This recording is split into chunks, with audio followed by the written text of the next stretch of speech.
And I just gotta be honest with y'all. We have a love-hate relationship. It's like brothers, you know? Uncles. He like my big uncle, right? I'm serious, I'm gonna be honest with him. So, well said, no more tears, yo. So, he inspired me because I always wanted to be a businessman. I always wanted to create things. But I was in prison when I woke up. Like when I woke up and got my education on and all that stuff, this is what it's all about, right? But now it's like, how can I do it legitimately though? I no longer want to run from the police. And I don't want them taking my money that I'm going to earn. So I'm not going to cheat them. He showed me, look, he said, no, he didn't show me. He demonstrated by what he was doing. He created an organization on the inside called No More Tears, a founder with a lot of different individuals that you're going to see in the room, you're going to hear from. And then the other organization was Real Choices.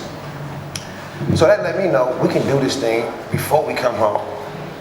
So you're about to hear from my wife. We did some things like before I came home. And thank God we did, y'all. Because the next thing coming up is, our goal here is to create this quarterly magazine featuring Returning Citizen Association, well, it's by Returning Citizen Association. Our name right now is Returning Citizen Association. We don't know if that's going to be our name as far as the magazine, because we got to do the whole copyright things and find out, do anybody have it? But the goal is to get this inside the institution for free. To all the men and women still struggling with incarceration that want to change their liabilities into assets. Some of us don't know how to do it. For many years, I still was living my negative lifestyle. I was still living according to prison code and street code. But I'm doing a lot of good stuff, y'all. And I'm telling you, we had this one class in No More Tears. It's called tell me what his name is. Core values versus situational values. Core value versus situational values. And our slang name is street value, or societal value versus street values, right? Man, look, this thing is so real. So what happened is, I was faced with a moment, y'all. I was faced with a moment of truth. And I'm still healing. Just let y'all know, I'm still healing. So at that time, I still was healing. Man, I got attacked on the tier. Physically attacked. I'm the littlest person in our crew. Always, you know, me and Lonnie, whatever. Lonnie just Lonnie. Let me be honest with y'all. But anywhere I go, I'm probably the littlest person. So person probably thought I'm the weakest link. He didn't know how crazy I was, though, in my past, you know?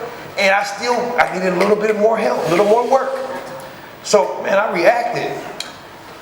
But I didn't react then, though. And he got caught. He didn't get caught, I didn't get caught. My homeboy got caught. Some other people got caught. What they doing getting in it? I didn't ask you to get in it, right? But guess what? This is what happened, y'all. This was a moment of truth. Street values versus societal values. I'm in the prison screaming, I want to be a returned citizen. I'm in the prison saying, I want to be home with my children. Let y'all meet my daughter right here. Stand up. This Tiara right here, dog. I want to come home to my children and my grandchildren. But I'm still living prison code, y'all. Because prison code, you can't let nobody do nothing to you. You can't let nobody do it. I don't care how positive you are. Because if he do it, somebody else gonna do it. At least that's the thinking going on in your head. Y'all believe me now, huh? Yeah, but there's options though, you know? There's options where you, as a man, you still got options. And I wasn't there yet. But I got there. You know what I did? I looked in the mirror. People came to my door talking about they want to find out what's going on. Everything's locked up. I done caused a whole ruckus. No telling how many people got visits going on, whatever. So the idea was, man, Ricky, you know, I said, I don't know what y'all talking about. Get away from my cell. What you talking about? I don't know what you talking about. They don't tell on ourselves, right? Come on, man. Do y'all hear me? Man, but then I had to think about it. Ricky, street values versus societal values. I want to be a returned citizen. I'm better than this.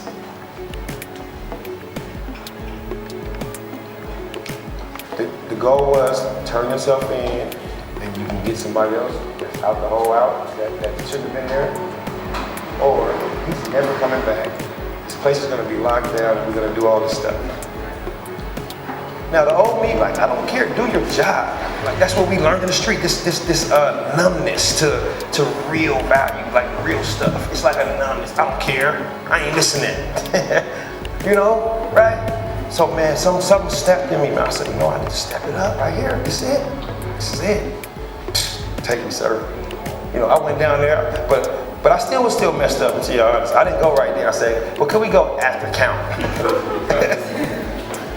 She laughed, you know what I'm trying to do, right? Can we go after count, right? But that's all I needed, though. I need to make a choice, a right choice. And that right choice is about building character, y'all. So when I made that choice, right then, like from that moment forward, I started living according to society values. Like, you know, it's not the street code, it's not the prison code, it's the penal code that matters. You know what I'm saying? It was the penal code that got me in prison, you know? And that's why we call ourselves returning citizens, y'all. We want to be citizens in every sense of the word. Like today, I'm a case manager. I just got a promotion in my job, y'all. You know, yeah, for real. I had plans to come out and do this entrepreneurial stuff. We had a car accident. We had a car accident in December. She's still in the crutches right now. She's had surgery. And I spent 2 months, because of COVID, I had so much saved time. So I spent 2 months off of work. And man, I'm not a sit around person, y'all. You know what I did while I was in prison? Like, I'm not a sit around person, y'all. We have been working. We have about 8 or 9 publications that we have. I'm not done, so like I'm still working. So one of my proudest ones is the children's book that we have. Like, we just made a children's alphabet and numbers book that we're hoping to lift the literacy rate. Like, we found out that California got the lowest literacy rate. That's not right. We got too many resources. So whatever I miss, hopefully I can come back and explain to y'all, but our whole purpose here is about turning liabilities into assets. We putting our money and our heart in what we believe in, you know. And we're gonna ask for y'all support. We thank y'all for buying a ticket. We thank y'all for, you know, any kind of donations y'all made. And we're saying that it's not just us. Like, we got people already calling us from the prison talking about, hey, I heard y'all are helping people coming home. We said, yeah, we are. But the thing about it is, we partnering. Because Lonnie and his team is what changes the mindsets, what helped change the mindset with the workshops. David and his team, which is bona fide, is what go pick people up from prison, right? Right? I'm talking about people who want to be connected to a returning citizen community. I didn't want to go back to my family, y'all. I said the key to turning your liabilities into an asset, the first prerequisite is to change your zip code. A lot of people don't believe me or don't agree with me because we're so, like, we're family-oriented people, right? But I had to change my zip code, y'all. I had to. Like, that's what's gonna make me be successful. I went to go visit my family, but guess what? It's a visit. I learned my street stuff from my family. So you gotta understand, like, understand what I'm saying? Like, this stuff get taught young. And then we think it's the only thing to do. It's the only way. But it's another way. And I don't want to take up too much of your time. Let's see. We have a program here.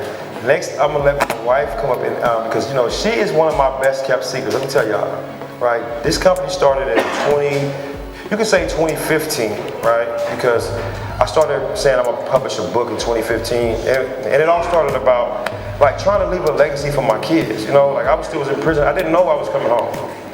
2016, I didn't have a parole date. I wasn't going to the board. And some of the life help y'all understand that. But the book was about leaving a good legacy, and it just morphed into a whole company. And here we are for to do this magazine. So y'all are in the seats. Let me show y'all. So Returning Citizen Association, our mission is to increase the economic, political, and social capital of returning citizens, right? So we're talking about economic, we're talking about jobs, we're talking about helping people be employed. That's why we got Boss in the back there. Boss is, Donald Frazier got sick. We're gonna lift him up in prayer. But Boss is a huge, important organization. They help people coming home with a job. With, you know, whatever you need, get connected to Boss. Donald Fraser said, I'm gonna give you a key to your house when you come home. He gave me a key to my studio apartment right here in Oakland, California. 2 days after I came home. I mean, I've been crying ever since, right? Because you guys don't know what kind of lift that gave me. Like, I'm a go-getter, but you still need support. So what that did is, that, and then he didn't ask me how long I need to stay, right? He asked me, I was already maybe a year in, and so he said, Rick, well, you know, how much time do you think you need? I said, well, down to about 2 years. He said, you got it, brother. And didn't ask any questions, and he came over there checking on me. Why? Because he invested in the assets. This is what we do. We asking y'all to invest in the assets, and assets appreciate. They grow, right? They grow. And they're gonna be able to, you know, create other assets. So the man gave me the spot, 2 years. My goal was to save all of my money for 2 years. Impossible. Not impossible, but I didn't do it. But thank God, on that second year, right? February I got out February, got the place here. February I got my own place in my own name. With all this criminal background on me, y'all, I was scared to death because I didn't want to get under nobody else's name. I didn't want to get on nobody else's stuff. All my cars, everything in my name. I want my name to be good. I'm tired of running from the police. You know, hiding my money. It's in the bank, y'all. You wanna rob me? Go rob the bank. So anyway, the man let me stay there. I got my own place, and I've been in my own place probably over a year now. I've been home 3 years. So I got out, but yeah, so that's the reason why we are part of this. In Oakland, California, Boss opened their doors to me. Oakland opened their homes to me. San Francisco, same story. We'll be going to San Francisco next month. We'll talk all about that.